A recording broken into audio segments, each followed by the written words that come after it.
Back, and joining me now to reflect on the sudden passing of his colleague is South Carolina Senator Tim Scott. Senator Scott, thank you so much for joining us, and my condolences to you and to all the people of South Carolina. Thank you, Kristen. Thank you for having me, and thank you for extending your condolences, not just to me, but this entire state has lost a statesman. I have lost a friend. Well, we appreciate your joining us to talk about the senator's life, what he accomplished, what he leaves behind. How do you see the legacy of Senator Lindsey Graham? Kristen, I think it really reminds me of where he started. Here's a guy raised in the back of a bar. He's 19 years old at the University of South Carolina. Within 15 months, his mother dies, and then his father has a massive heart attack, and he passes as well. Lindsey adopts his 13-year-old sister and becomes a surrogate father to his sister. That pain and misery led him into public service.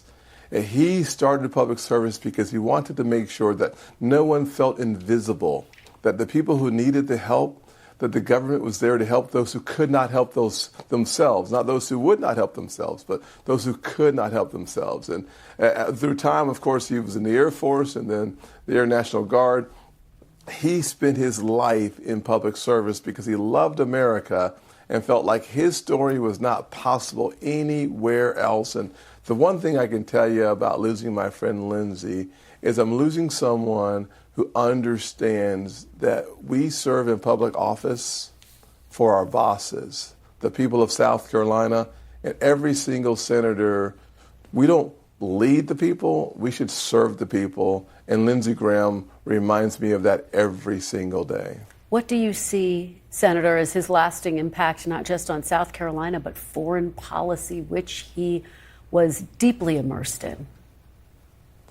Well, for me personally, his lasting legacy is really brevity. He could be short and witty at the same time and funny. I'll give you one story and I'll hit foreign policy. I started a South Carolina prayer breakfast for all of those of us who live in D.C. And I called Lindsey my first year and said, Lindsey, will you please come to my prayer breakfast at 8:30 in the morning? Lindsey says, I'm not coming if Jesus comes back before 10 a.m. And Kristen, that dude made me laugh so loud at a prayer breakfast. And then, of course, at 8:31, who walks through the door? Lindsey Graham. He was that kind of friend. He was committed to the people he loved. Foreign policy.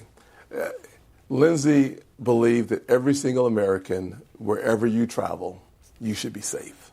And whatever it took to make that a reality, he wanted to do.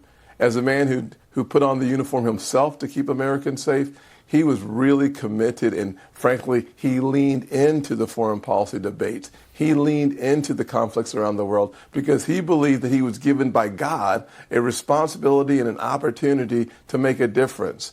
And he did make a difference. Whether it's the 10th visit in so many months to Ukraine, whether it was with China or Iran, Lindsey Graham believed in keeping Americans safe. And he believed, Kristen, and I believe he was right, that a non-nuclear Iran was to save the lives of millions of people around the world and hundreds of thousands of Americans. He was just that committed to the causes he believed in. Senator, I can see how emotional this is for you, and so it is so hard to ask this question because Governor McMaster is tasked with appointing someone to replace him, at least temporarily, to fill that seat.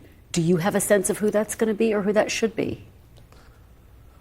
I don't, to be honest with you. I do know that there are at least one or two Congress members that I would expect Henry McMaster, our governor, to consider.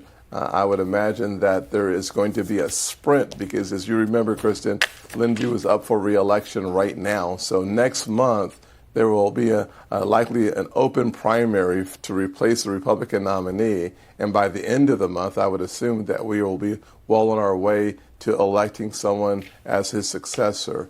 Hard to swallow that life moves so quickly and the party doesn't stop ever. And so the governor will appoint someone, maybe a caretaker between now and the end of the year. And then because the primary season opens so quickly, I would imagine an open primary process would be in the best interest of South Carolinians, but that's his choice, and one that I look forward to seeing who comes out. Senator Tim Scott, again, our condolences. You all there in South Carolina, in our thoughts, as is the family of Senator Lindsey Graham. Thank you so much for joining us. Thank you, Kristen. Please take the time to call someone you love. That's one message I think we should all remember. We should take the time today to say, I love you to your family and your friends. Don't take it for granted. Life is too short. Well, that is a powerful final message, Senator. Thank you for that, and we will take you up on that.